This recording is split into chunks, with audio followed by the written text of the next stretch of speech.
మరణము చూడక బ్రతుకు నరుడేవాడు. మనకి ప్రతి ఈ లోకంలో ప్రతి మనుషుడు ప్రతి ఒక్కరు మరణించవలసింది కదా, మరణించవలసింది. మరణము చూడకుండా ఎవరు కూడా బ్రతకలేదు. ఎంతకాలం బ్రతికినా ఒక దినము మరణించవలసింది కదా, మరణించవలసింది. అందుకనే మన వాళ్ళు చెప్తుంటారు, పూర్వీకులు ఏమంటారంటే పుట్టినవాడు విట్టక తప్పదు అంటారు. వస్తాయి. అసలు ఎందుకు ఈ మరణము మనిషికి, మానవుడికి మరణం ఎందుకు వచ్చింది? మరణము రావడానికి కారణమేమి అనేది దేవుని వాక్యంలో చూస్తే ఎందుకు వచ్చింది మరణము? ఎవరి ద్వారా వచ్చింది మరణము? ఈ మరణమును మరి తప్పించుకోవడం ఎలాగా అనేది మనం చూస్తే కొంత సమయం మరణము ఒక మనుషుల ద్వారా వచ్చింది. ఒక మనుషుల ద్వారా బైబిల్ గ్రంథంలో రాయబడింది ఏంటంటే రోమిలకు రాసిన పత్రిక 5:11 చూడండి. 5:11 రోమిలకు రాసిన పత్రిక ఇట్లుండగా 5:11 ఒక మనుషుల ద్వారా అదేనా కాదా వచ్చిన ఇట్లుండగా ఒక మనుష్యుని ద్వారా పాపము ద్వారా మరణమును లోకంలో ఎలాగో ప్రవేశించారు. మరణము లోకంలో ఎలా ప్రవేశించిందంటే పాపము ద్వారా ప్రవేశించింది. పాపము ద్వారా. కనుక ఒక మనుషుని ద్వారా పాపం ఎలా వచ్చింది లోకంలోకి అంటే ఒక మనుషుని ద్వారా పాపం వచ్చింది. ఒక మనుషుని ద్వారా పాపం వచ్చింది. పాపము ద్వారా ఏమొచ్చిందంట? మరణం వచ్చింది. అందుకనే మనుషులందరూ పాపము చేసినందున మరణం అందరికీ సంప్రాప్తమాయదు. మరణం అందరికీ సంప్రాప్తమైనది, సంభవించింది, అందరికీ వచ్చింది మరణం. మరణము లోకంలోనికి రావడానికి కారణము పాపము. పాపము రావడానికి కారణము మనుషుడు. ఎవరు ఆ మనుషుడు అంటే దేవుని చేత సృజించబడిన దేవుని కుమారుడైన ఆదాము. ఆదాము అనే ఒక మనుషుల ద్వారా ఏమొచ్చింది? పాపం వచ్చింది. పాపం ఆధారం చేసుకొని ఏమొచ్చిందంటే లోకంలోనికి మరణం వచ్చింది. కాబట్టి మనుషులందరూ పాపం చేసినందున మరణము అందరికీ సంప్రాప్తం. అంటే పాప ఫలితమే మరణం అని బయట చెబుతుంది.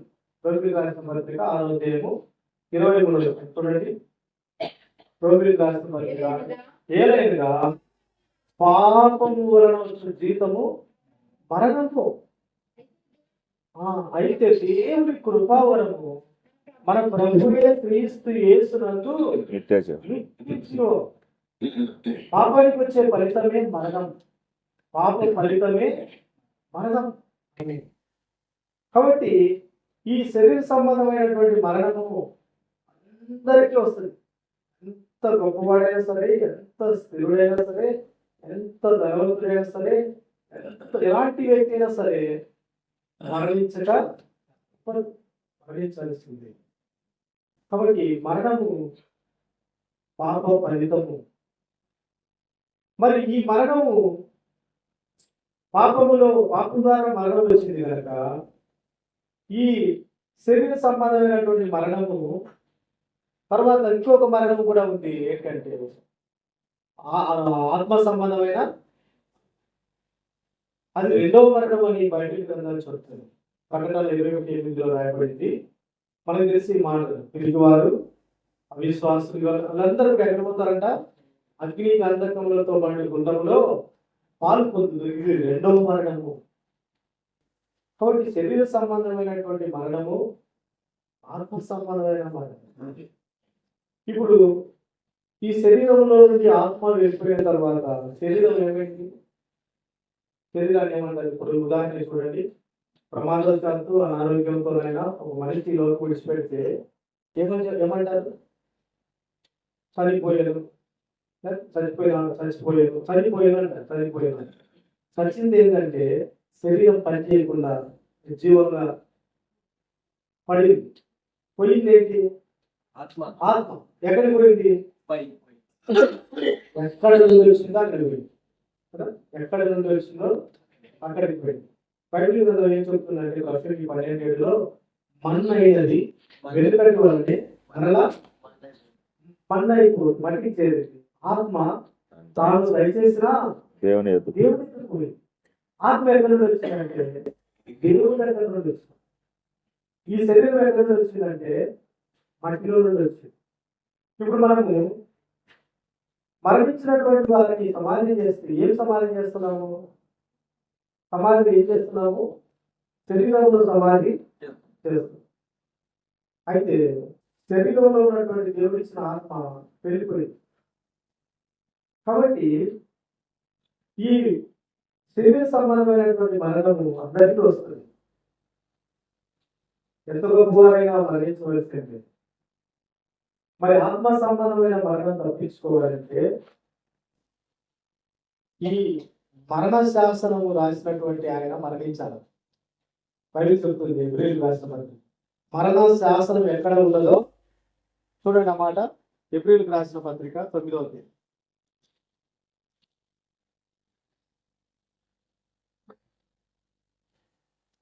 అక్కడ మరణ శాసనం రాసినటువంటి ఆయన యొక్క మరణం అవశ్యమని బైబిల్ గ్రంథంలో చదవండి అన్నమాట. చదవమ్మా. మరణ శాసనం ఎక్కడ ఉండునో అక్కడ మరణ శాసనము అవశ్యం, తప్పనిసరి. ఈ మరణ శాసనము రాసినటువంటి ఆయన మరణిస్తే ఈ రెండవ మరణం నుండి మనుషులు తప్పించుకుంటారు కదా.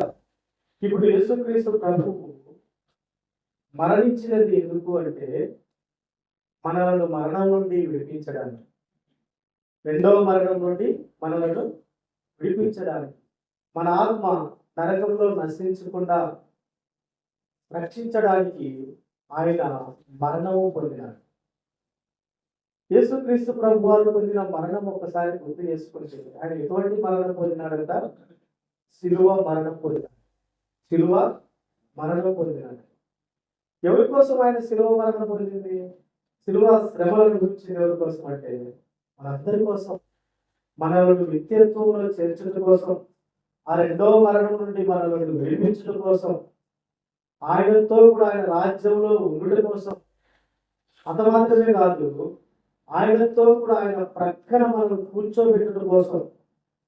చూడండి, కాబట్టి ఆయన మనలను రెండవ మరణం నుండి విడిపించడానికి ఆయన మరణం పొందినాడు.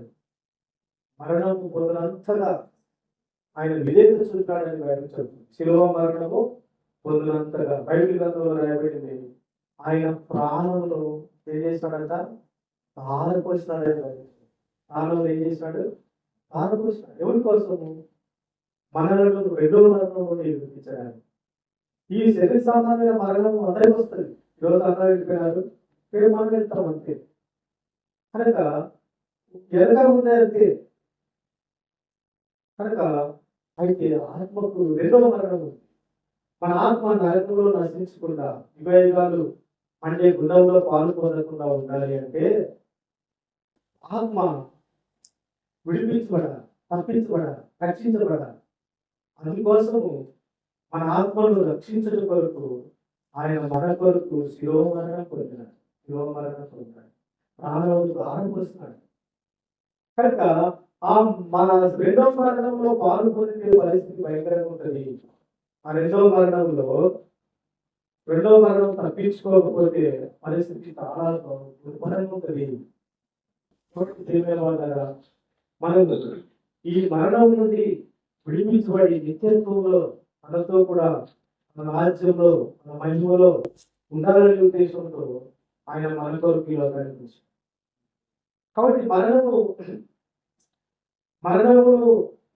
మరణం ద్వారా ఏం చేశాడు? ఆయన జయించాడు.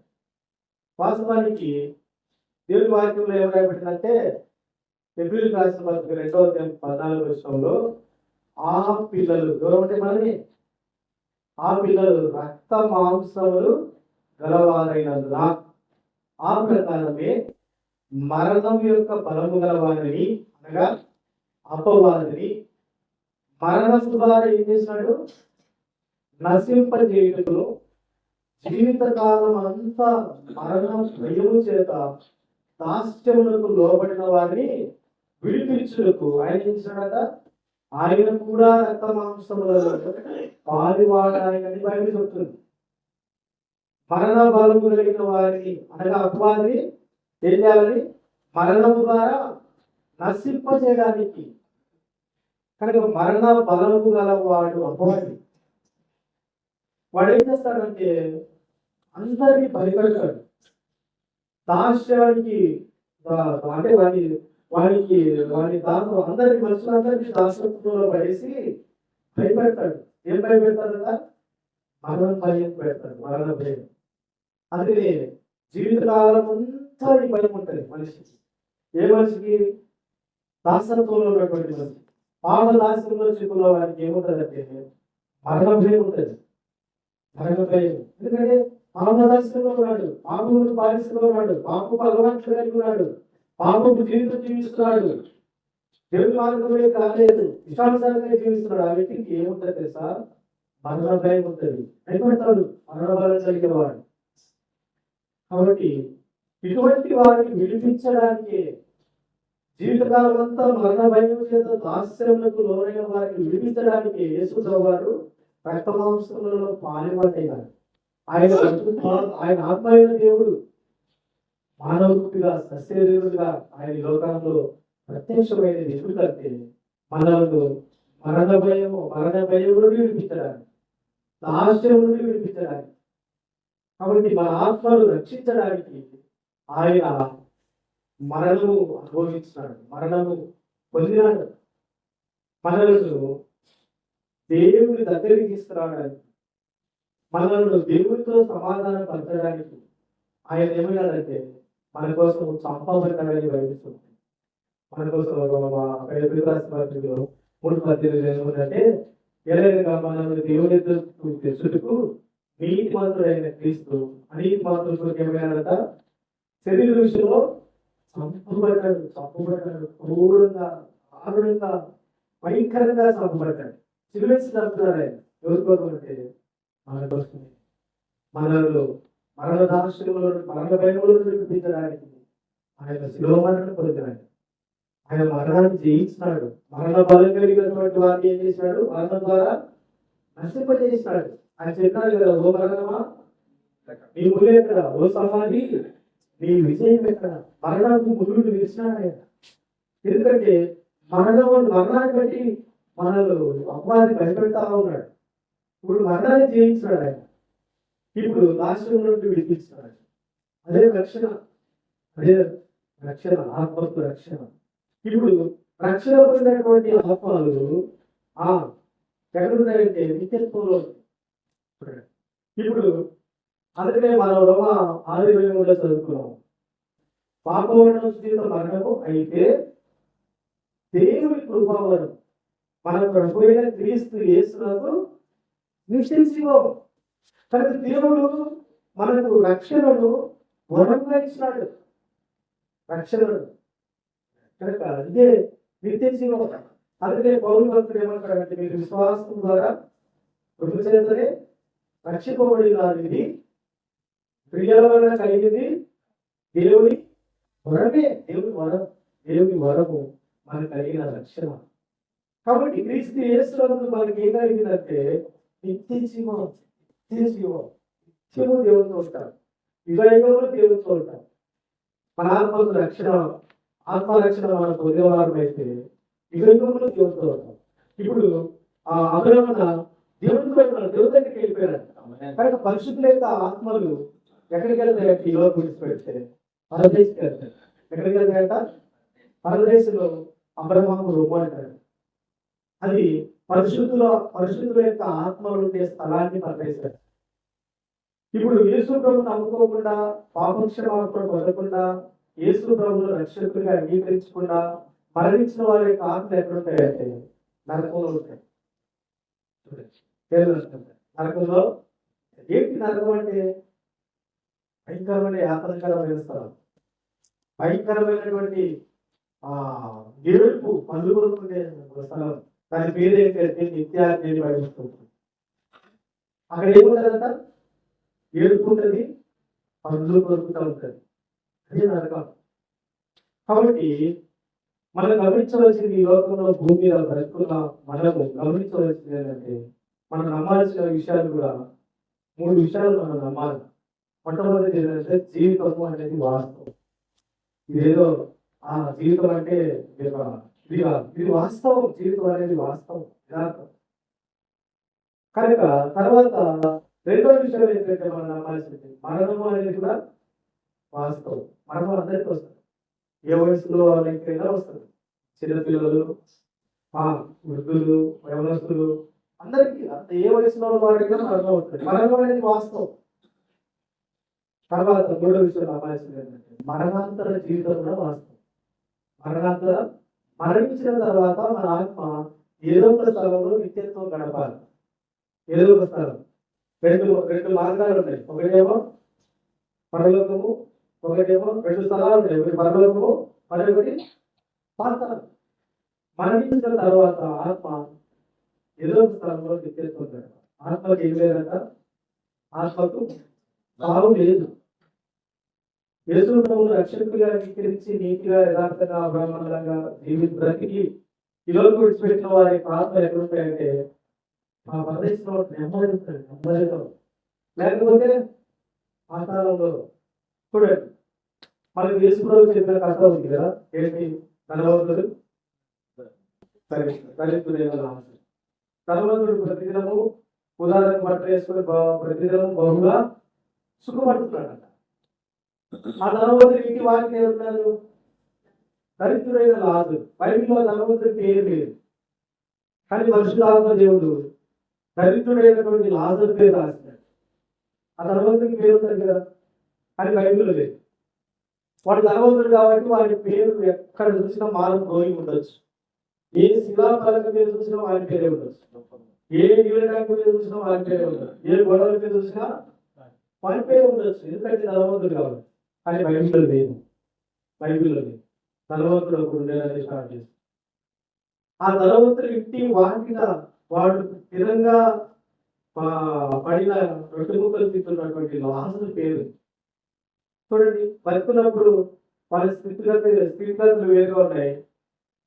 లోకం పెట్టిన తర్వాత మారిపోయాడు. ఇప్పుడు ధనవంతుడు దరిద్రుడు చనిపోయాడంట. అబ్రహాముడు రొమ్మున ఆనుకున్నట్టు దేవదూతల చేత కొనుక్కోబడేదని బయలుదేరు. దరిద్రుడు చనిపోతే మారేస్తారు. దరిద్రుడికి చుట్టాలు ఉండరు కదా, ఎవరు ఉండరు. కానీ దేవదూతలు వచ్చినారు. అబ్రహాముడు రొమ్మున ఆనుకున్నట్టు తీసుకున్నారు. ధనవంతుడు కూడా చనిపోయాలని బయట చెప్తుంది. మరణం అనేది అందరికీ వస్తుంది. కనుక ధనవంతుడు పాతి పెట్టబడి ఎక్కడ కలిగిస్తున్నాడట? పాతాళంలో కలిగి మారిపోయింది. ఇది వాస్తవం. కాబట్టి 4 దివసాలు చెప్పి వచ్చేమని, ఇది శాస్త్రం అనుకుంటున్నావు, నీ ధనం శాస్త్రం అనుకుంటున్నావు, నీకున్న పలుకుబడి శాస్త్రం అనుకుంటున్నావు, నీకున్న అధికారం శాస్త్రం అనుకుంటున్నావు, నీ లోపడే శాస్త్రం, నీ డబ్బే శాస్త్రం అనుకుంటున్నావా? ఇది కాదయ్యా, ఇది కాదు. శాశ్వతమైన ఒకటి ఉంది, నిత్యత్వం ఒకటి ఉంది, నిత్య జీవం గురించి ఉంది అంటే నువ్వు దేవుడు అనుకో అని ఏదో చెప్పిండొచ్చు లాగరు. ఎందుకంటే దేవుడు కలిగిన వాడు కదా. కొంతమంది చెప్పగా విన్నా. ఆ ధనవంతుడు ఏమన్నాడంటే, దరిద్రుడు చెప్తే ఏమన్నాడంటే, నా ధనం ముందర వాడే ఉన్నది దేవుడు అన్నాడు. ధనవంతుడు ఏమన్నాడు? లాజరు చెప్తే నా ధనం ముందర వాడెవరని దేవుడు అన్నాడు. దేవుడు లేకుండా బ్రతికిన ధనవంతుడు దేవుడు లేని స్థలానికి చెందినాడు. దేవుడి కలిగి కష్టమైన, బాధైన, రోగమైన, కుక్కలు వచ్చి కొడుకున్నా, శరీరాన్ని ఆకుతున్నా దేవుడిని కలిగి జీవిస్తున్నాడు. అబ్రహాము గొప్పన.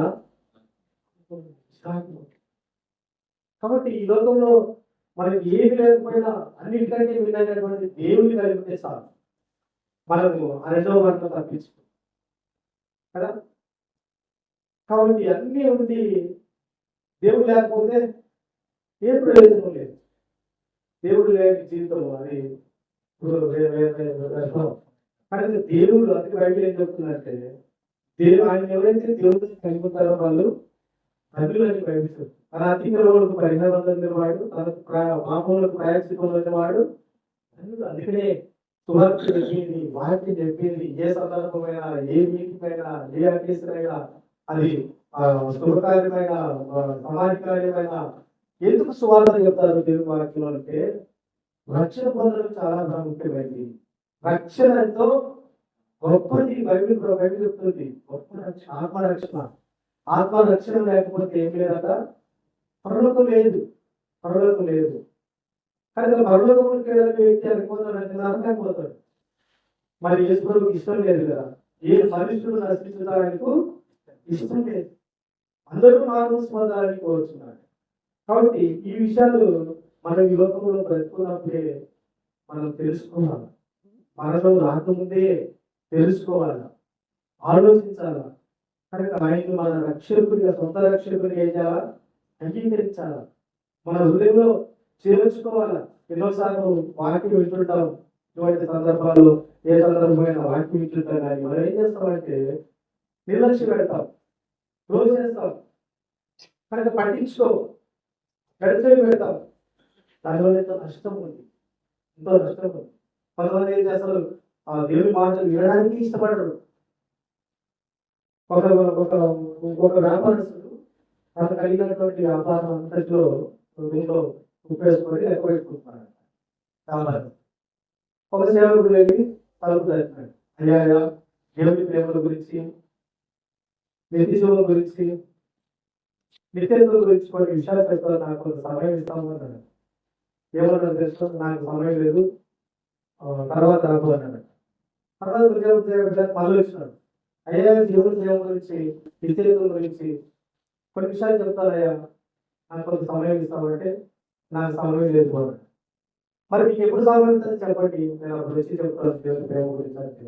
అసలు నాకు సమయమే లేదు, నాకు తీరికే ఉండదు, నేను చాలా బిజీగా ఉంటాను, అయ్యా సో బిజీ అన్నాడు, నాకు సమయమే లేదన్నాడు. ఇంతలో నేను ఇంత రేపు ఉన్నపాటు నమ్మన్నాడు. ఇంకా నాకు సమయం లేదు, ఏం రాకుండా తర్వాత రాకపోయి చెప్పినా వెళ్ళకుండా ఆ ఇతర వ్యక్తి, ఆ వ్యక్తిని ఉన్నపాటున తీసుకొని వెళ్ళిపోయాడు. ఎవరు ఆ ఇతర వ్యక్తి అంటే మరణం రాత్రి తనుకుంటాడితే సమయం లేదంటారు, ఎప్పుడు వస్తుందో ఎలా వస్తుందో వ్యక్తికి.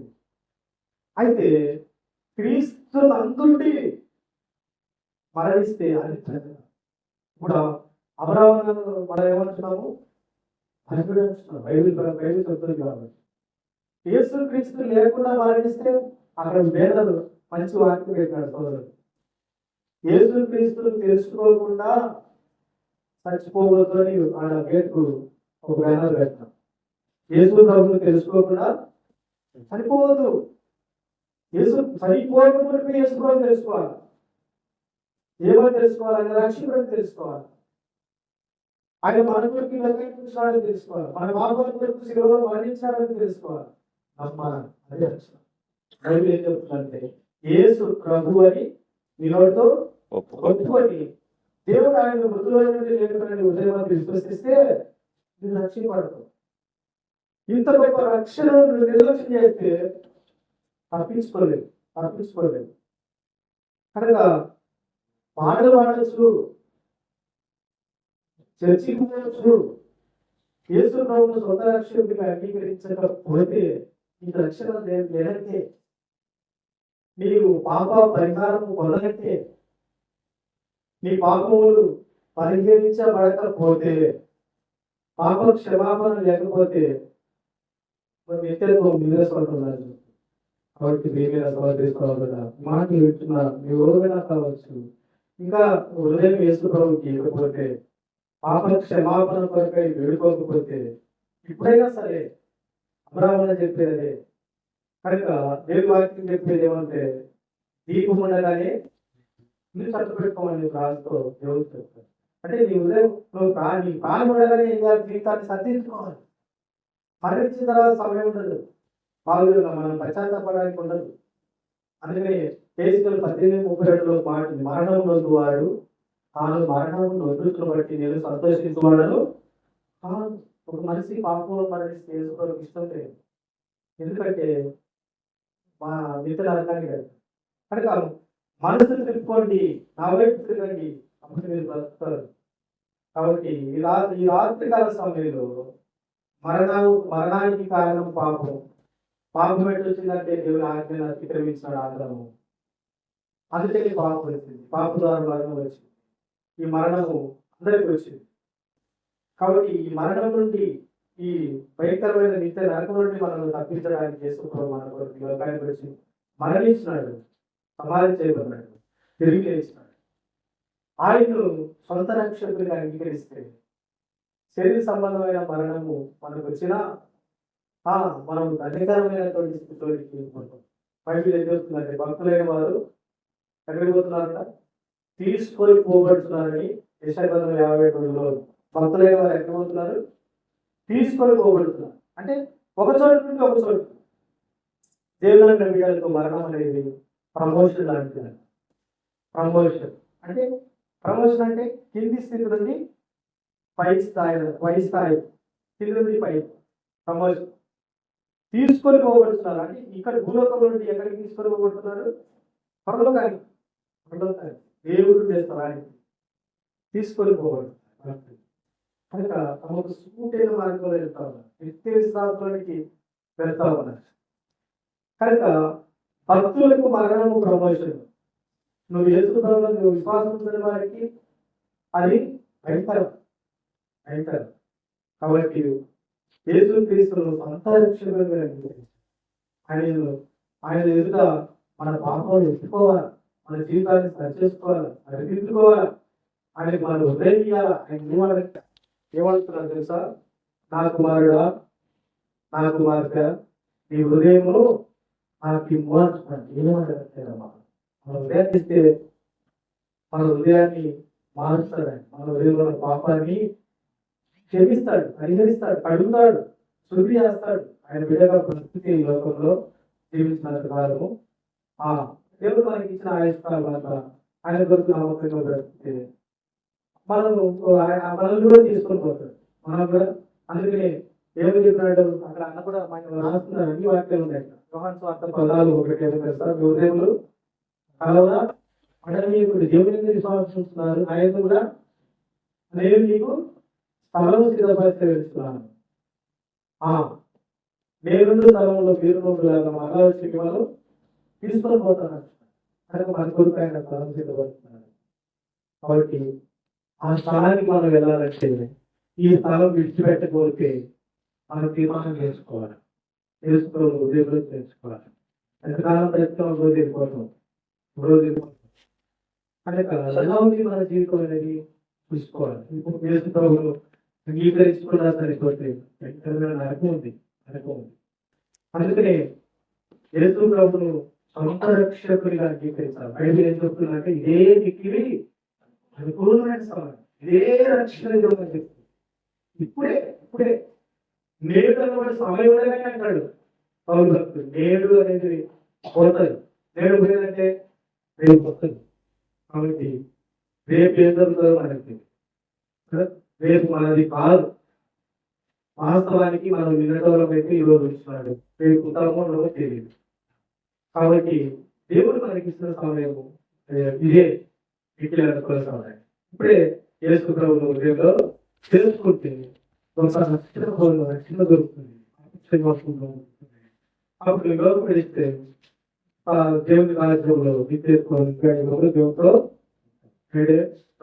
చేస్తున్నందుకు విశ్వాసం వచ్చింది. దేవుడు ఇంటి వారు రక్షణ కోసం యేసు ప్రభు లేకుండా, యేసు ప్రభు బిడ్డగా కాకుండా ఎంతకాలం దక్కినా, ఎంత డబ్బు సంపాదించినా, ఎంత ఏమి చేసినా సరే ఒక మాటది వైస్తరమైన మాట బైబిల్లో. కాబట్టి ప్రసంగికులకు 6:3 యేసు ప్రభు లేకుండా మరణించే వారి యొక్క పరిస్థితి ఎప్పుడు మాట ఉంటున్నాడు. అది చదివి ప్రసంగి 6:3 ఒకడు 100 మంది పిల్లలు కానీ 100 మంది పిల్లలు కానీ దీర్ఘాయుష్మంతుడై చిరకాలం జీవించినను అతడు సుఖానుభవం ఎరగలియు తగిన రీతిని సమాధి చేయబడకయు వదిలే కదా. వారి గతి కంటే పటింపుడైన కత్తి మీద అంటారు. తీసుకుని లేకుండా చిరకాలం బతికిన 10 మంది పిల్లలు కలిగిన సుఖ చూడండి, జీవితకాలం అంతా సుఖం అనిపించినాం. సుఖాలను లేకుండా తగిన వ్యక్తి సమాధి చేయబడుతున్నా ఉంటే అది గతి కట్టి పడిపోయిన బిడ్డలకు ఇప్పుడు జీవనమైన బిడ్డల యొక్క సమాధి ఎట్లుంటుంది, పాటలు పాడుకుంటూ వాక్యాలు చెప్పుకుంటూ చేయి చెప్పుకుంటూ సంతోషంగా ఘనంగా ఏం చేస్తాము చూడండి. సమాధి అది తగిన వ్యక్తి సమాధి చేయబడటం, తగిన వ్యక్తి సమాధి చేయడం. కాబట్టి యేసు ప్రభువులో గొప్ప తండ్రులు గొప్ప భాగ్యం ఉంది. పాపంలో భయంకరమైన దౌర్భాగ్యం, భయంకరమైన నిత్య నరకం ఉంది. కాబట్టి నిత్య నరకం తప్పించుకోవడానికి యేసు ప్రభు దగ్గరికి ప్రార్థించారు.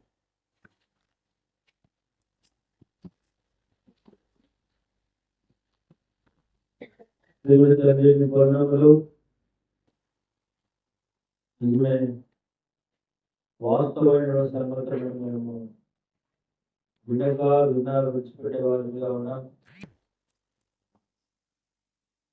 జీవితంలో విలువైనది ఎరుపమైంది. ఎరుపకాల పాపంలో అనుభవించడానికి మేము సాహసించే వారిగా ఉన్నాం. రేపు మన్నించండి, ఎంత చేత ఉంటాడు. నేను కూర్చున్న వాళ్ళు నీకు తన హృదయాన్ని ఒక ఇలాంటి మరణాలు కళ్ళ ముందు ఉన్నప్పటికీ వారు నీకు దూరమైపోతున్నాయేమో, నీకు దర్శించి రక్షించు. మరణము చూడక బ్రతుకు నరుడెవడు, పాతాళ నుండి తప్పించుకోగల వాడెవడో గుర్తించి ఆ దేవ జ్ఞానంతో నింపుకొని కోరుకు రక్షించబడినామని చెప్పుకుంటున్నాము. జీవించువారైన దేవుని గురించి ఎలా ఎవరి కొరకు జీవించాలో ఆ సత్యాన్ని కూడా ఎరిగిన వారిని మీ కొరికే విశేష జీవితం మేము ప్రతిలో ప్రభు కోసమే ప్రకటిస్తున్నాము. చనిపోయిన ప్రభు కోసమే చనిపోతున్నాము అని చెప్పడానికి మా బ్రతుకులమైనా సరే, మా సావులమైనా సరే, మా శరీరంలో క్రీస్తు కనపరుచుకున్నట్టుగా సహాయం చేయాలి. యేసుక్రీస్తు నామమున స్తుతించి ప్రార్థిస్తున్నాము తండ్రి. ఆమేన్. పాడుకుందాం. 9:50 మేము ముగించుకొని